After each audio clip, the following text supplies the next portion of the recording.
Alguns nomes famosos da maçonaria brasileira. Dom Pedro I foi o primeiro imperador do Brasil, governando entre os anos de 1822 e 1831, e ele tornou-se maçom no mesmo ano em que declarou a independência do Brasil, ocorrida em 7 de setembro de 1822. Após este acontecimento, foi outorgada a primeira Constituição brasileira, no ano de 1824, e nela foi estabelecido o Supremo Tribunal de Justiça, que recebeu o nome de Supremo Tribunal Federal, o STF, após a proclamação da República, em 1889. A maçonaria esteve relacionada com todos estes eventos.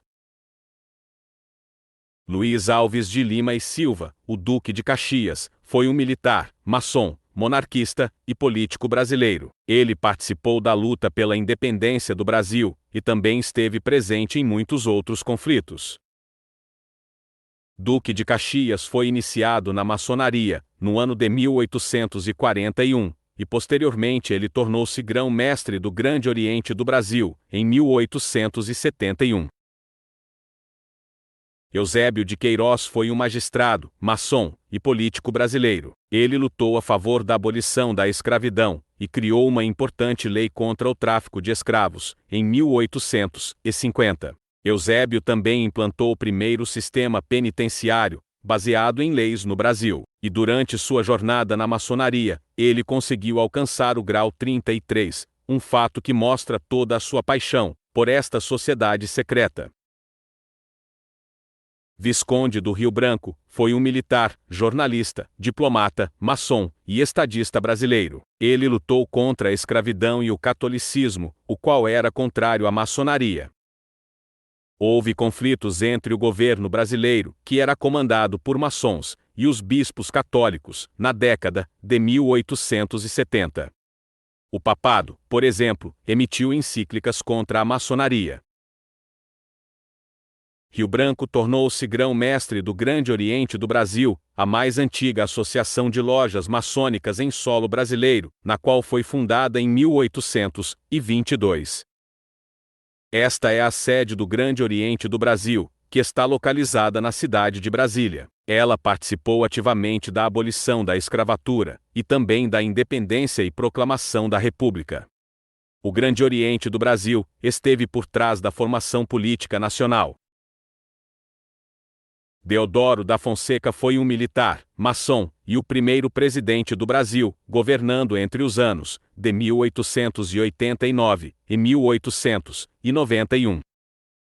Ele foi um dos principais nomes da Proclamação da República do Brasil, realizada em 15 de novembro de 1889. Deodoro da Fonseca foi iniciado na maçonaria em 1873 e posteriormente ele tornou-se grão-mestre do Grande Oriente do Brasil, onde exerceu tal função entre os anos de 1890 e 1891. Quintino Bocaiúva foi um jornalista, maçom e político brasileiro. Ele participou da proclamação da República e foi grão-mestre do Grande Oriente do Brasil entre os anos de 1901 e 1904. Rui Barbosa foi um advogado, político, maçom, diplomata, jurista, tradutor e jornalista brasileiro. Ele produziu a primeira bandeira republicana em 1889. Ela foi inspirada na americana, e permaneceu ativa apenas por 4 dias, pois esta bandeira não foi muito bem recepcionada, e então, ela acabou sendo substituída. Rui Barbosa também lutou a favor da abolição da escravidão.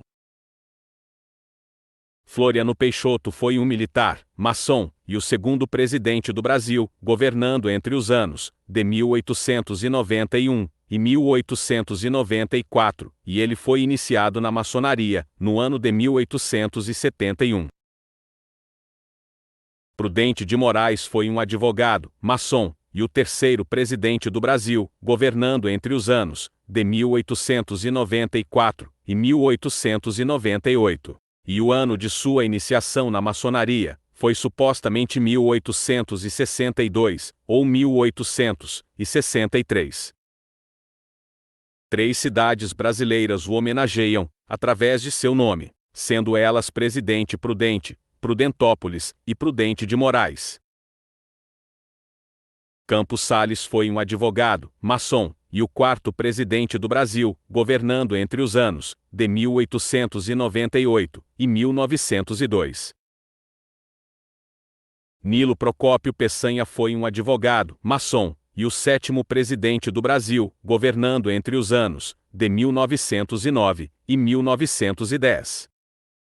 Ele foi iniciado na maçonaria em 1901, e posteriormente ele tornou-se grão-mestre do Grande Oriente do Brasil, função que Nilo Peçanha exerceu de 1917 até 1919. Hermes Rodrigues da Fonseca foi um militar, maçom, e o 8º presidente do Brasil, governando entre os anos de 1910 e 1914, e ele foi iniciado na maçonaria no ano de 1876. Venceslau Braz foi um advogado, maçom, e o 9º presidente do Brasil, governando entre os anos de 1914 e 1918, e ele foi iniciado na maçonaria no ano de 1896. Delfim Moreira foi um advogado, maçom, e o 10º presidente do Brasil, governando entre os anos de 1918 e 1919.